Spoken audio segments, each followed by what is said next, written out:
The man who told me this was there that night, in the temple's back courtyard, hidden among the bamboo, holding his breath. 40 years have passed, but his voice still trembled. I'll never forget, he said. It was spring of 1972, in Hong Kong. Everyone thought Bruce Lee had reached his peak, but no one knew. That night the old master had come to the city. The first drop that fell into the temple courtyard struck the stone floor with such force that the sound echoed endlessly. Then came the second, the third, then the rain began. Heavy, cold, merciless. Bruce Lee stood in the center of the courtyard, bare-chested, his skin gleaming in the rain. He was breathing, steady, controlled. But I saw it. You could see his heart beating on the left side of his chest. Across from him stood Ip Man. He was old now, his hair white, but there was a steel in his posture that would shame young men. His hands were clasped behind his back. His eyes weren't looking at Bruce, but at the rain. Shifu, Bruce said. His voice was low, but the courtyard heard it. I don't wish to disrespect you. Ip Man smiled. It was a sad smile. If you want to show respect, he said, then stop me. And he moved so fast my eyes couldn't follow. Bruce sidestepped, instinctive, perfect. Ip Man's open palm passed by his cheek, leaving wind. Bruce turned, pivoted his hip, sent his right elbow toward Ip Man's rib cage. He hit emptiness. Ip Man had vanished. No, he'd slipped away. Like a shadow. Now he was behind Bruce. His hand extended, gentle, touched Bruce's shoulder. You're very fast, Ip Man said quietly. But speed isn't everything. Bruce spun. His fist cut through the rain, a straight punch that could shatter bone.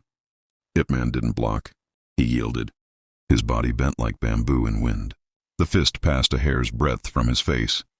And in that fraction of a second, Ip Man's palm found Bruce's chest. The push was soft, almost tender. Bruce flew backward 3 meters. His feet skidded on wet stone. He caught himself, water spraying from his heels. For a moment, silence, only rain. Then Bruce laughed. Not mockery, joy, pure, fierce joy. Again, he said. This time he didn't wait. He exploded forward. His feet barely touched ground. Chain punches, 1, 2, 3, 4, each one faster than the last. The air screamed. Rain scattered away from his fists. Ip Man's hands became water. They flowed around Bruce's strikes, redirecting, never stopping. His feet traced patterns on stone, the old forms, the true Wing Chun, each step perfectly placed. Bruce saw the opening, or thought he did. He dropped low, swept his leg in a devastating arc. Ip Man jumped. Not high, just enough. And as he descended, his foot touched Bruce's shoulder, light as a leaf, and pushed. Bruce rolled, came up in a crouch. Blood mixed with rain on his lip. He'd bitten his tongue. You taught me everything, Bruce said. His voice was different now, raw. But I've learned more. Show me, Ip Man said. What happened next? The man who told me this story paused here. Took a long drink, his hands shaking. What happened next wasn't human. Bruce moved like lightning had taken flesh, his famous 1-inch punch, but from 3 feet away. The air itself compressed. You could see it, a ripple in the rain. Ip Man caught it, both palms. The impact sent a shockwave through the courtyard. Bamboo bent. Water exploded upward in a perfect circle. Ip Man slid backward, 6 inches. His feet carved lines in stone. His eyes widened, just slightly. Good, he whispered. Bruce attacked again, and again, each strike carrying enough force to break a man. High kick to the temple, elbow drop, spinning back fist. Every technique he'd perfected, every innovation he'd created. He was poetry and violence, art and destruction. Ip Man defended it all, his ancient style against Bruce's evolution. Tradition meeting revolution. The old master's movements became smaller, more efficient. No wasted motion, pure essence. They moved faster. The rain couldn't keep up. Droplets hung suspended in air, caught in the vacuum of their strikes. Their breathing synchronized, in and out, a shared rhythm older than either of them. Bruce's fist grazed Ip Man's temple. First blood, Ip Man's palm caught Bruce's solar plexus. Bruce gasped, staggered. They separated, 10 feet apart, both breathing hard now. Steam rose from their bodies. You've surpassed me, Ip Man said. There was no sadness in it, only truth. No, Bruce said. He wiped blood from his eyebrow. I've only walked further on the path you showed me. Then show me the end of that path. Bruce closed his eyes. When he opened them, they were different. Darker, clearer. He breathed out, and his breath was visible even in the warm rain. He moved. Not fast, beyond fast. Between one heartbeat and the next, he was in front of Ip Man, his fist already traveling. The strike that had no name. The technique he'd perfected alone, in the dark, in fever dreams. Ip Man didn't move away. He moved forward, into the strike. His hand rose, found Bruce's wrist, and for one impossible moment they were completely still. Bruce's fist an inch from Ip Man's heart. Ip Man's palm on Bruce's chest. The courtyard held its breath. "Do you understand now?" Ip Man asked softly. Bruce's eyes filled, not with tears, with something else. Recognition, understanding, the thing that lives beyond technique, beyond strength, beyond speed.